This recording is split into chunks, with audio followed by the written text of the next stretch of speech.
आपके संसदीय क्षेत्र में आज हम बात करने जा रहे हैं नवाबों बेगमों के शहर भोपाल के बारे में। भोपाल लोकसभा सीट राज्य की राजधानी में स्थित है। ये सीट हमेशा से वीआईपी रही है। इसी सीट ने मध्य प्रदेश को मुख्यमंत्री दिया और देश को दिया 9वां राष्ट्रपति। नवाबों का शहर भोपाल, तालों का शहर भोपाल, एशिया की सबसे बड़ी और छोटी मस्जिद का शहर भोपाल। वो भोपाल जहां से मैमूना सुल्तान, पूर्व राष्ट्रपति शंकर दयाल शर्मा, उमा भारती और कैलाश जोशी जैसे सांसद रहे हैं। आज हम बात करेंगे उसी लोकसभा सीट की। लिहाजा इस संसदीय सीट का इतिहास और भूगोल के साथ यहाँ के राजनीति को समझना काफी दिलचस्प हो जाता है। भोपाल को झीलों की नगरी के रूप में भी जाना जाता है। यहाँ कई प्राकृतिक और कृत्रिम झीलें हैं, जिनमें ऊपरी झील, निचली झील, भोजताल और वन विहार झील शामिल हैं। ये झीलें शहर को एक अद्भुत और शांत वातावरण देती हैं। राजनीतिक तौर पर भी भोपाल अपनी भूगोल जैसा ही शांत है। भोपाल लोकसभा क्षेत्र के अंतर्गत 8 विधानसभा क्षेत्र हैं। बैरसिया, भोपाल उत्तर, नरेला, भोपाल दक्षिण पश्चिम, भोपाल मध्य, गोविंदपुरा, हुजूर और सीहोर। भोपाल लोकसभा में मतदाताओं की बात करें तो 2019 लोकसभा चुनाव में कुल मतदाता 21,42,861 रहे। पुरुष मतदाताओं की संख्या 11,21,754, महिला मतदाता 10,20,924 हैं। भोपाल की कुल आबादी में 56% हिंदू और 40% मुस्लिम हैं। भोपाल में अब तक 16 बार आम चुनाव हुए हैं, जिसमें से 9 बार बीजेपी, 5 बार कांग्रेस और एक बार जनसंघ और भारतीय लोक दल ने जीत दर्ज की है। भोपाल लोकसभा सीट 1984 तक कांग्रेस का किला बनी रही। शुरुआत के 40 सालों में सिर्फ 2 ऐसे अवसर आए जब गैर कांग्रेसी पार्टी को भोपाल से जीत मिली थी। 1952 से 1967 तक इस सीट पर नवाब परिवार का कब्जा रहा। 1967 में जनसंघ के जगन्नाथ राव जोशी ने जीत हासिल कर भोपाल की राजनीति बदल दी। इस सीट से भारत के राष्ट्रपति रहे शंकर दयाल शर्मा भी 2 बार सांसद रहे। भोपाल मध्य प्रदेश की राजधानी के साथ ही एक महत्वपूर्ण लोकसभा निर्वाचन क्षेत्र है। ये शहर अपनी समृद्ध संस्कृति, प्राकृतिक सुंदरता और ऐतिहासिक महत्व के लिए जाना जाता है। 2024 में भोपाल सीट से बीजेपी ने आलोक शर्मा को टिकट दिया था। कांग्रेस के अरुण श्रीवास्तव यहां से इनके प्रतिद्वंदी थे, जिनको आलोक शर्मा ने भारी मतों से हराया। आइए अब सांसद से ही जानते हैं कि अपने संसदीय क्षेत्र को लेकर क्या है उनकी प्लानिंग। आज के अपने इस खास एपिसोड में हम जिस लोकसभा क्षेत्र के बारे में बात करने जा रहे हैं उसे राजा भोज का शहर कहा जाता है, झीलों का शहर कहा जाता है और कई मायनों में खास है अपना भोपाल। वहाँ से सांसद चुन करके आए हैं आलोक शर्मा जी, जो इस वक्त हमारे साथ इस कार्यक्रम में मौजूद हैं। आलोक जी, स्वागत है आपका संसद टीवी पर। पहली बार आप चुन करके आए हैं एक सांसद होने के नाते, हालांकि राजनीति में एक बहुत लंबा अनुभव। हम शुरुआत ये करना चाहते हैं कि आप इस वक्त जहाँ पर बैठे हैं, इसे लोकतंत्र का मंदिर कहा जाता है। काफ़ी देर लगी यहाँ तक पहुँचने में, लेकिन अब तक के अपने राजनीति के करियर से आपने क्या सबसे ज़्यादा क्या कुछ सीखा है आलोक जी? देखिए, सबसे पहले मैं आपको और आपकी पूरी चैनल टीम को बहुत बहुत बधाई देता हूं कि आज आपने भोपाल से पहली बार चुनकर एक सांसद के रूप में लोकतंत्र के सबसे बड़े मंदिर में मैं आया हूं। और सांसद का विजन क्या हो अपने संसदीय क्षेत्र को लेकर, उसमें आप और आज हम चर्चा यहाँ पे करने वाले हैं। मैं बहुत ही बाल्यकाल अवस्था से राष्ट्रीय स्वयंसेवक संघ के संपर्क में आया और 10 वर्ष की उम्र में ही मैं आरएसएस की शाखा में जाना प्रारंभ किया। मेरे मन में हमेशा एक ये रहता था कि मैं अपने स्वयं के लिए मेरा निर्माण नहीं हुआ, मेरे परिवार के लिए मेरा निर्माण नहीं हुआ, मुझे समाज के लिए कुछ करना है। और इस प्रकार के मुझे जो संस्कार मिले वो राष्ट्रीय स्वयंसेवक संघ से मिले। मेरे परिवार में कोई राजनीति में नहीं है, पर मैं कैसे राजनीति में आया मुझे ही नहीं मालूम। और मुझे जो संस्कार मिले वो राष्ट्रीय स्वयंसेवक संघ से मिले। जब मेरी उम्र ही 10 साल की थी तभी मैं राजनीति में मेरा प्रवेश हो गया। 1980 में भारतीय जनता पार्टी का बंबई अधिवेशन में जन्म हुआ और 1982 में जब भारतीय जनता पार्टी मेरे संगठन ही 2 वर्ष का था, उसी समय मैं पहली बार भारतीय जनता पार्टी का वार्ड अध्यक्ष बना। और भारतीय जनता पार्टी की रीति नीति सिद्धांत, भारतीय जनता पार्टी की पंचनिष्ठाएं क्या हैं वो मुझे सीखने को मिली और संगठन में लगातार काम करता रहा। मुझे नहीं मालूम था कि मैं राजनीति में एक दिन देश के सबसे बड़े लोकतंत्र के मंदिर में सांसद के रूप में आऊँगा। आज मैं भोपाल क्षेत्र की जनता को बहुत बहुत धन्यवाद देना चाहता हूँ कि भोपाल की जनता ने मुझे 2 बार भोपाल से पार्षद बनाया।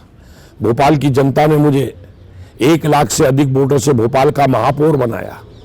भोपाल की जनता ने आज मुझे आज़ादी के बाद अभी तक इतिहास में जो रिजल्ट आए, सांसद के परिणाम आए लोकसभा के, 5,01,499 मतों से मुझे आशीर्वाद देकर देश की संसद में पहुंचाया है, जिससे मैं अपने भोपाल क्षेत्र की जनता जनार्दन की सेवा कर सकूं। मैं आलोक शर्मा जो लोकसभा का सदस्य निर्वाचित हुआ हूं, सत्यनिष्ठा से प्रतिज्ञान करता हूं कि मैं विधि द्वारा स्थापित भारत के संविधान के प्रति सच्ची श्रद्धा और निष्ठा रखूंगा। मैं भारत की प्रभुता और अखंडता अक्षुण्ण रखूंगा तथा जिस पद को मैं ग्रहण करने वाला हूं उसके कर्तव्यों का श्रद्धापूर्वक निर्वहन करूंगा। आलोक जी, आप बीजेपी स्टेट के वाइस प्रेसिडेंट रहे मध्य प्रदेश के, फॉर्मर आप मेयर हैं भोपाल के। एक ऐसा शहर जिसके कि आप रग रग से वाकिफ हैं। अब बात है उसके विकास की। अब मैं एक ऐसे क्षेत्र के विकास के बारे में बात करने जा रही हूँ जो 35 साल से भी ज़्यादा समय से आपकी ही पार्टी के पास है। अब मैं आपसे अगर ये पूछूं कि अब मुझे आप ये समझाइए कि क्या क्या विकास बचे हुए हैं, क्या आप करने जा रहे हैं, नए सांसद होने के नाते विजन क्या है, क्या जवाब? देखिए, भोपाल का एक गौरवशाली इतिहास रहा है। भोपाल की गौरवशाली संस्कृति रही है, भोपाल की गौरवशाली परंपरा रही है।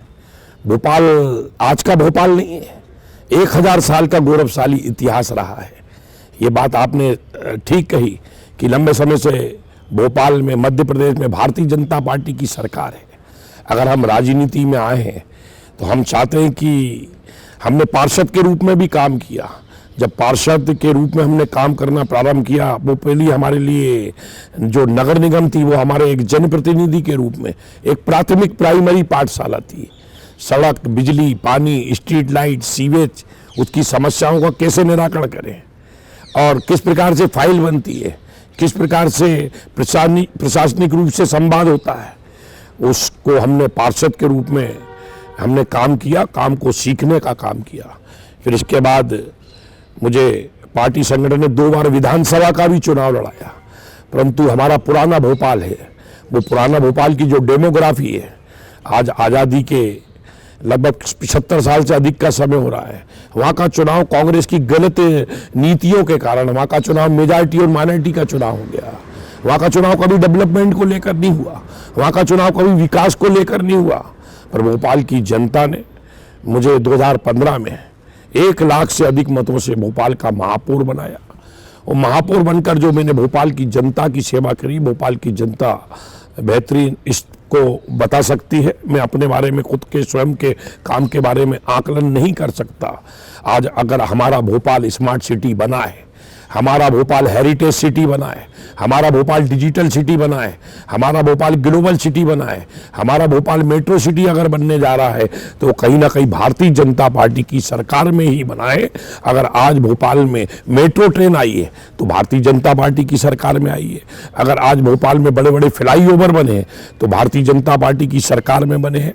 और मैं समझता हूं कि आज भोपाल की जनता ने मुझे महापौर के बाद आज सांसद के रूप में आशीर्वाद दिया। मैं एक बात और बताना चाहता हूं, जब मैं भोपाल का महापौर था तब प्रधानमंत्री आदरणीय नरेंद्र मोदी जी ने, मैं समझता हूं कि राष्ट्रपिता महात्मा गांधी के बाद आदरणीय नरेंद्र मोदी जी देश में ऐसे प्रधानमंत्री आए जिन्होंने पूरे देश की जनता का ध्यान स्वच्छता की तरफ आकर्षित कराया। मैं जब महापौर था तो दिल्ली में आया था और दिल्ली के विज्ञान भवन के अंदर मैंने प्रधानमंत्री जी के पंचवाक्य को सुना था। उन्होंने कहा था कि अगर हमको हमारे देश को, हमारे वतन को, हमारे मुल्क को, हमारे हिंदुस्तान को, हमारे भारत को अगर दुनिया के विकास की अग्रणी पंक्ति में ले जाना है तो सबसे पहले देश के शहरों को साफ सुथरा रखना पड़ेगा। हमारा भोपाल भी भारत सरकार का जो नगरीय विकास मंत्रालय है उन्होंने पूरे देश के शहरों में प्रतिस्पर्धा की, कंपटीशन किया। हमारा भोपाल भी एक प्रतिभागी के रूप में, एक स्टूडेंट के रूप में हम भी शामिल हुए। और मुझे आज बताकर बड़ी खुशी है कि स्वच्छता के क्षेत्र में हमारा भोपाल देश में साफ सफाई व्यवस्था में लगातार 2 बार दूसरे नंबर पाया। देश की सबसे स्वच्छतम राजधानी का अवार्ड हमारे भोपाल को मिला। इसलिए आज हमारा भोपाल को आज एक लिवेबल सिटी के रूप में जाना जाता है। अब चूंकि महापौर के बाद भूमिका मेरी चेंज हो गई है, मैं सांसद के रूप में आया हूं। मेरी लोकसभा क्षेत्र है, उसमें 8 विधानसभा है, 2 विधानसभा हमारी ग्रामीण परिवेश की है। बड़ा भोपाल का लगातार हमारा विस्तार होता जा रहा है। आने वाले समय में सांसद के रूप में एक मुझे किस प्रकार से काम करना है उस दिशा के अंदर हमने विकास का रोड मैप बनाया है। मैं चाहूंगा कि 5 साल का समय बहुत कम समय होता है। चूंकि पार्षद के रूप में काम का अनुभव, महापौर के रूप में काम का जो अनुभव है, इसके दिशा में हम काम कर रहे हैं। मैं चाहता हूं कि आने वाले समय में हमारा भोपाल का जो एयरपोर्ट है वो इंटरनेशनल एयरपोर्ट बने, इस दिशा में हमने काम करना प्रारंभ कर दिया है। सांसद बनकर आया तो सबसे पहले हमने इमिग्रेशन की परमिशन कराई, राजा भोज विमानतल की, हमने कस्टम की परमिशन कराई और हमारी फॉरेन करेंसी का भी काउंटर खुल गया है। सांसद बनने के बाद अब राजा भोज जो विमानतल है वो पहले रात को 12 बजे बंद हो जाता था, अब 24 घंटे खुल रहा है। सांसद बनने के बाद आदरणीय प्रधानमंत्री नरेंद्र मोदी जी के मार्गदर्शन में जिस प्रकार से देश काम कर रहा है, हमने उस दिशा में बढ़ते हुए भोपाल से पूना की फ्लाइट प्रारंभ कराई, क्योंकि भोपाल के काफी बच्चे पूना में पढ़ाई करने जाते हैं, बेंगलोर में नौकरी करते हैं और भोपाल से सीधी फ्लाइट ना होने के कारण कई बार दिक्कतें आती थी, कई बार रेल में रिजर्वेशन नहीं मिलता था। तो एक हमारी बड़ी उपलब्धि है कि आज भोपाल से पूना की फ्लाइट प्रारंभ हुई। मैं धन्यवाद देना चाहता हूं देश के यशस्वी प्रधानमंत्री आदरणीय नरेंद्र मोदी जी को। आलोक शर्मा। माननीय अध्यक्ष महोदय, मैं आपके माध्यम से पूरे सदन का ध्यान भोपाल स्थित यूनियन कार्बाइड कारखाने में हुई देश और दुनिया की भीषणतम त्रासदी की ओर आकर्षित करना चाहता हूं। माननीय अध्यक्ष महोदय, ये भोपाल ही नहीं देश का महत्वपूर्ण मुद्दा है। माननीय अध्यक्ष महोदय, आपने 0 आवर में मुझे लोक महत्व के प्रश्न में बोलने का अवसर प्रदान किया। इसके लिए मैं भोपाल लोकसभा की 35 लाख जनता की ओर से आपका दिल की गहराइयों से धन्यवाद करता हूं। आलोक जी, जब भी कोई सांसद, चाहे वो पहली बार का हो, चाहे वो 2 या 3 बार का हो, सबसे पहले आप लोग बड़े टारगेट्स को फॉलो करते हैं। लेकिन अगर मैं छोटी छोटी जो बेसिक जो ज़रूरतें हैं जनता की बात करूं, और ख़ास करके भोपाल की अगर मैं बात करूं, ट्रैफिक आज भी वहाँ की सबसे बड़ी समस्या है। इससे निजात पाने के लिए या इससे निपटने के लिए आलोक शर्मा जी के पास में क्या रोड मैप है? देखिए, आपने बहुत अच्छी बात की। शहर से अब हमारा भोपाल तो राजधानी बन गया है और लगभग 418 वर्ग किलोमीटर में फैल गया है। भोपाल में ट्रैफिक की समस्या है और चूंकि लगातार संसद में रहने के कारण अब मैं अपने निर्वाचन क्षेत्र में जा रहा हूं। सबसे पहली मेरी प्राथमिकता होगी कि भोपाल का ट्रैफिक बेहतर हो। इस दिशा में बहुत ही जल्दी मैं ट्रैफिक और पुलिस कमिश्नर, कलेक्टर के साथ, अन्य जनप्रतिनिधियों के साथ बैठकर एक हमने भोपाल के ट्रैफिक को लेकर रोड मैप बनाया है। उसके बारे में हम समय सीमा के अंदर भोपाल की जो सबसे बड़ी ट्रैफिक की प्रॉब्लम है वो लेफ्ट और राइट की है, लेफ्ट और राइट को हम ठीक करने का काम करेंगे। भोपाल में देखने में आ रहा है कि हमारे चौराहे के ऊपर ट्रैफिक को कंट्रोल करने के लिए रेड सिग्नल लगे हैं, पर कई स्थानों के रेड सिग्नल बंद रहते हैं। वो रेड सिग्नल बंद ना हो और बेहतर तरीके से आने वाले समय में हम जनता के बीच में भी जाएंगे और ट्रैफिक के जो रूल्स नियम है उसको किस प्रकार से हम पालन करें। और मैं आपको विश्वास दिलाता हूं कि आने वाले समय में भोपाल का ट्रैफिक बेहतर हो, इस दिशा के अंदर हम काम करेंगे। आलोक जी, कुछ और मुद्दे हैं, हम उस पर बात करेंगे, लेकिन थोड़ा सा मैं हिंट एक बार देते हुए आगे बढ़ना चाहती हूँ। अगर मैं आपकी जीत के बारे में याद करूँ तो बहुत बड़ी मार्जिन से आपने कांग्रेस के उम्मीदवार को हराया था। क्या वो वोट जो एक पीढ़ी दर पीढ़ी भाजपा को वोट देने की प्रक्रिया है, उसकी वजह से आपको जीत मिली? आप वहाँ पे एक महापौर होने के नाते आपने काम किया, क्या उसे देख करके जनता ने वोट किया? क्या आपको क्या लगता है आपकी इतनी बड़ी जीत के पीछे वजह क्या थी? देखिए, 1984 के पहले कांग्रेस जीती थी, कई सीटों पे कांग्रेस का गढ़ था, परंतु 2003 के बाद जैसे ही मध्य प्रदेश में भारतीय जनता पार्टी की सरकार बनी, उमा भारती मुख्यमंत्री बनी, इसके बाद मध्य प्रदेश में विकास का काम का सिलसिला प्रारंभ हो गया। श्रद्धेय स्वर्गीय बाबूलाल गौर जी प्रदेश के मुख्यमंत्री बने, आदरणीय शिवराज सिंह चौहान जी ने लंबे समय तक मध्य प्रदेश के मुख्यमंत्री के रूप में काम किया। तो भारतीय जनता पार्टी की करनी और कथनी में कोई अंतर नहीं है। भारतीय जनता पार्टी जो अपने मैनिफेस्टो में जनता से वादे करती है वो उन वादों को पूरा करती है। अगर आज भोपाल को, मैंने पहले भी आपसे कहा, स्मार्ट सिटी बना है तो भारतीय जनता पार्टी की सरकार में, हेरिटेज सिटी बना है तो भारतीय जनता पार्टी की सरकार में, ग्लोबल सिटी बना है तो भारतीय जनता पार्टी की सरकार में, आज मेट्रो सिटी बन रहा है तो भारतीय जनता पार्टी की सरकार में। जितने भी विकास के काम हुए हैं, इसलिए आज भोपाल भारतीय जनता पार्टी के विकास के काम करने के कारण गढ़ बन गया है। आज इसलिए भारतीय जनता पार्टी के वहां पार्षद चुनते हैं, आज भारतीय जनता पार्टी के वहां विधायक चुनते हैं, लगातार भारतीय जनता पार्टी के महापौर निर्वाचित हो रहे हैं। केवल विकास के काम का जनता आकलन करती है, जनता सब समझती है। अगर जनता ने विकास के काम मेरे देखे हैं, पार्षद के रूप में देखे हैं, महापौर के रूप में देखे हैं, बड़े बड़े हमने रोड बनवाए, बड़े बड़े हमने फ्लाईओवर वहां पे बनवाए, स्वच्छता में हम भोपाल को दूसरे नंबर पे लेके आए, देश की सबसे स्वच्छतम राजधानी का हमको अवार्ड मिला। भोपाल के जितने भी हमारे विश्राम घाट थे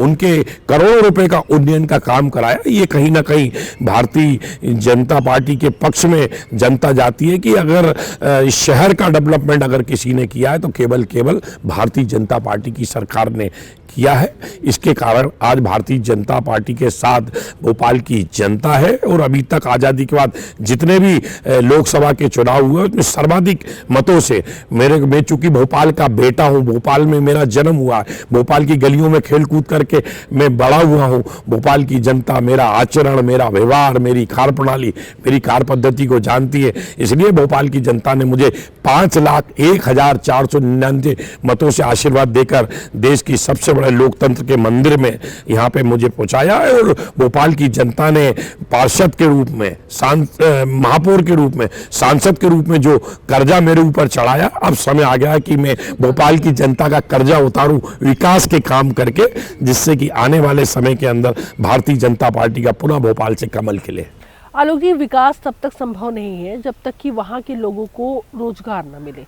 अगर मैं भोपाल की पहचान की बात करूं तो भेल एक बहुत बड़ी पहचान है, लेकिन आप देखिए कि जहां पर उस इंडस्ट्री की शुरुआत हुई थी, चीज़ें आज भी कहीं ना कहीं वहां पर रुकी हुई हैं, वो बढ़ नहीं रही है। इंडस्ट्री अभी भी भोपाल को मिल नहीं पा रहा है।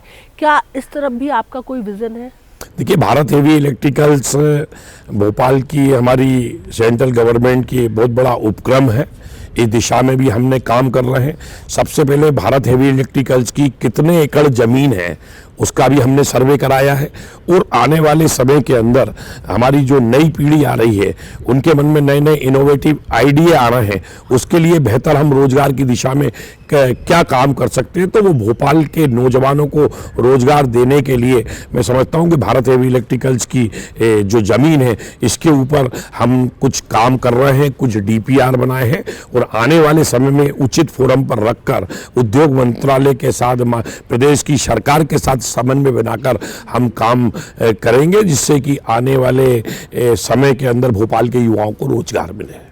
आप जनता से अपने कनेक्शन को डेवलप करने के लिए क्या जरिया चुनते हैं और आपको क्या सबसे ज़्यादा पसंद है कि सीधे जनता से कैसे संवाद करें? देखिए, सबसे पहले तो मैं महापौर बना तो सबसे पहले मैंने भोपाल की चौपाल लगाना प्रारंभ किया। हर सोमवार को मैं मिलता था अपने निवास के ऊपर, हजारों की संख्या में जनता आती थी, उनकी सड़क की, बिजली की, पानी की, स्ट्रीट लाइट की, वो सारे विभाग के अधिकारी होते थे, उनके साथ हम लोग चर्चा करते थे, संवाद करते थे। कुछ समस्याएं तो ऐसी होती थी कि तत्काल हम उनका निराकरण करें। जब भी मैं अपने भोपाल में होता हूं तो भोपाल की जनता हमारे निवास पे आती है और हम अब सांसद की चौपाल प्रारंभ करने वाले हैं पूरे संसदीय क्षेत्र में। और सांसद की चौपाल के माध्यम से जनता की जो भी समस्या होंगी, जनता से सीधे रूबरू होते हैं, वो तत्काल जो भी समस्याएं होती हैं, चाहे सेंट्रल गवर्नमेंट की हो, चाहे स्टेट गवर्नमेंट की हो, चाहे नगर निगम की हो, उनको सुन के हम उसका निराकरण करने का काम करके उनकी सेवा करने का काम करते हैं। जनता से आप जब भी मिलते हैं, एक नए सांसद होने के नाते उनकी क्या जिज्ञासा होती है? अब क्या उम्मीदें हैं आपके शहर की जनता की आपसे? शहर की जनता की यही उम्मीद है कि भोपाल से रेलवे कनेक्टिविटी बेहतर होना चाहिए। अब जैसे एक मांग आ रही है, मथुरा वृंदावन है, हमारी भोपाल से भोपाल एक्सप्रेस चलती है, परंतु वो मथुरा नहीं रुकती है। इस दिशा में प्रयास कर रहे हैं कि जल्दी से मथुरा वृंदावन अगर किसी को जाना है तो हमारी भोपाल एक्सप्रेस मथुरा के अंदर रुकना चाहिए। इस दिशा में काम कर रहे हैं। हम जब भोपाल देश का हृदय स्थली है, बीचों बीच है, हम चाहते हैं जब भी दिल्ली से कोई ट्रेन बॉम्बे जाती है तो वो भोपाल के माध्यम से ही गुजरती है। तो भोपाल में एक आदरणीय प्रधानमंत्री नरेंद्र मोदी जी के आशीर्वाद से, आदरणीय अश्विनी वैष्णव जी के मार्गदर्शन में भोपाल का निषादपुरा रेलवे स्टेशन बन रहा है। बहुत ही जल्दी उसका ये सौगात हम भोपाल की जनता को देंगे और भोपाल में बॉम्बे के लिए एक ट्रेन चालू हो जो उज्जैन, सूरत, गुजरात, बड़ौदा जोड़ते हुए बॉम्बे के लिए जाए। इस दिशा के अंदर हम काम कर रहे हैं। भोपाल एक लिवेबल सिटी के रूप में सामने आया है, परंतु भोपाल को एक डिजास्टर सिटी के रूप में भी पहचाना जाता है। दुनिया की सबसे बड़ी त्रासदी हुई थी 2 दिसंबर 1984 को, और उस गैस त्रासदी को मैंने भुगता है। मैं भी अपने मम्मी पापा के साथ, परिवार के साथ भोपाल की सड़कों पे भागा था। मैंने वो मंजर को देखा है, सैकड़ों लोग, हजारों लोगों की लाशें सड़कों पे पड़ी हुई थी। आज 40 साल से अधिक का समय हो गया है गैस पीड़ितों के साथ न्याय हो।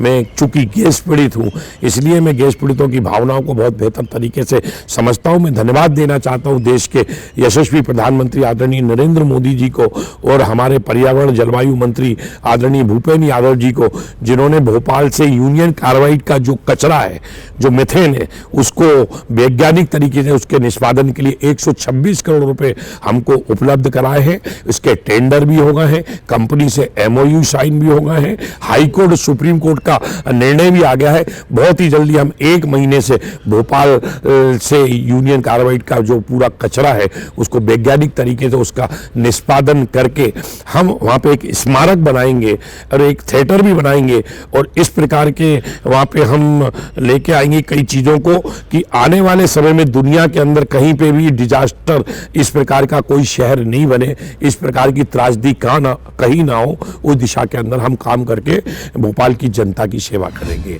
माननीय अध्यक्ष महोदय, 2 दिसंबर 1984 की वो दरमियानी रात का 1 बज रहा था। हमारा पूरा भोपाल गहरी नींद में सो रहा था।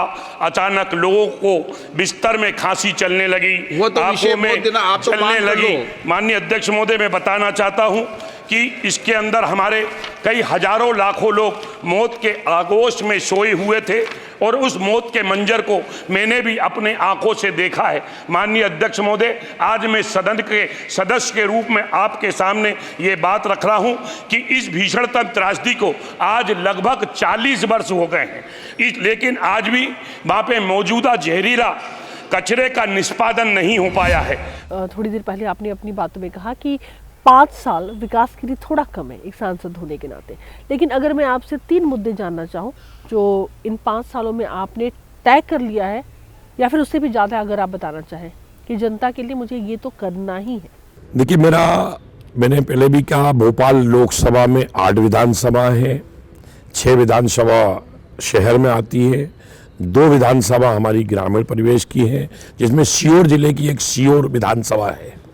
यहाँ पे लगभग 4,500 एकड़ जमीन पड़ी हुई है, जो कि थोड़ा सम्मानीय न्यायालय में विचाराधीन है।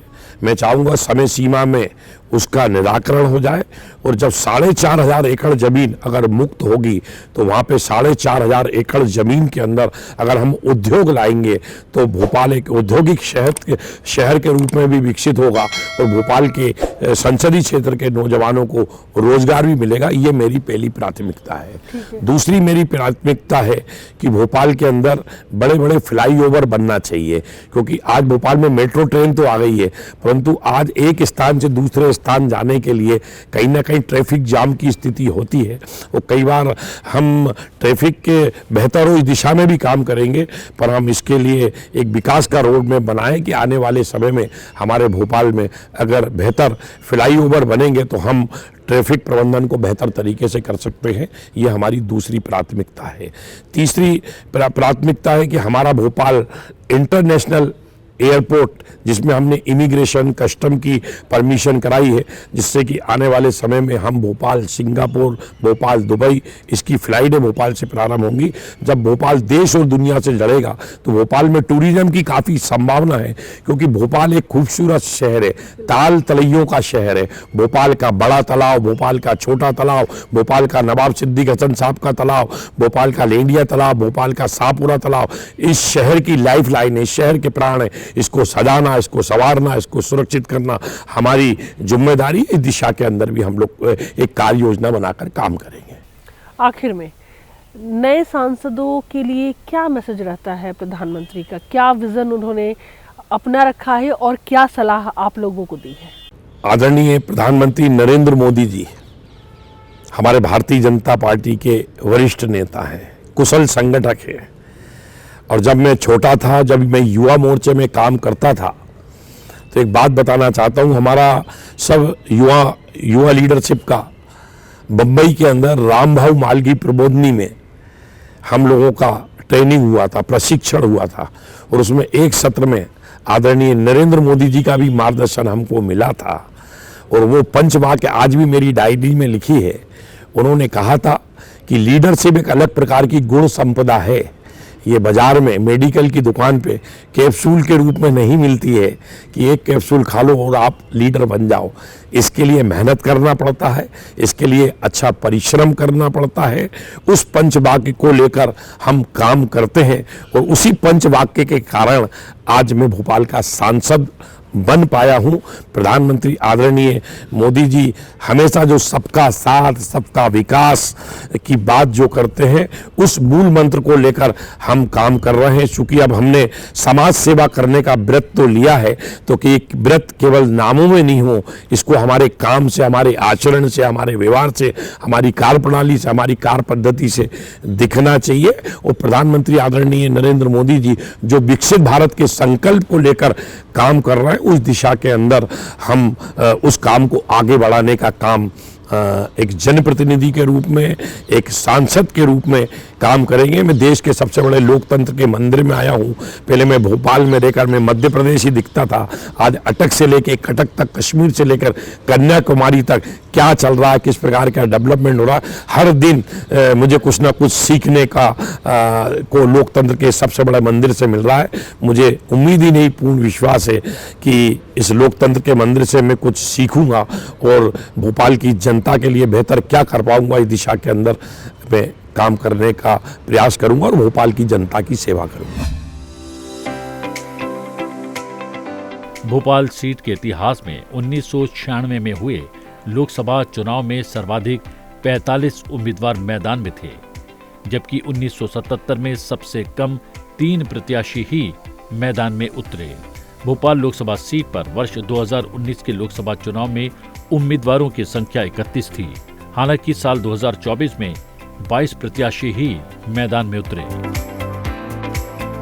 भोपाल में भारत हेवी इलेक्ट्रिकल्स लिमिटेड यानी भेल का एक कारखाना है। उम्मीद है कि आने वाले समय में यहां और विकास देखने को मिलेगा। भारतीय अंतरिक्ष अनुसंधान केंद्र ने यहां अपना दूसरा मास्टर कंट्रोल फैसिलिटी भी स्थापित किया है।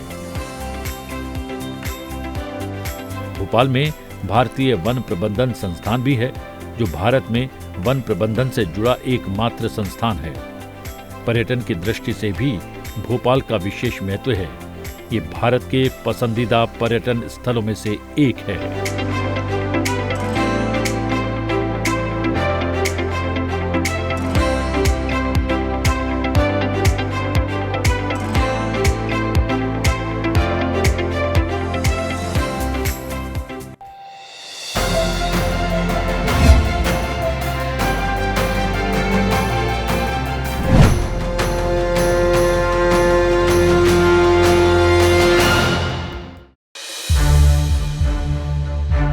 To watch more programs of Sunset TV, subscribe to our YouTube channel and don't forget to like and share them.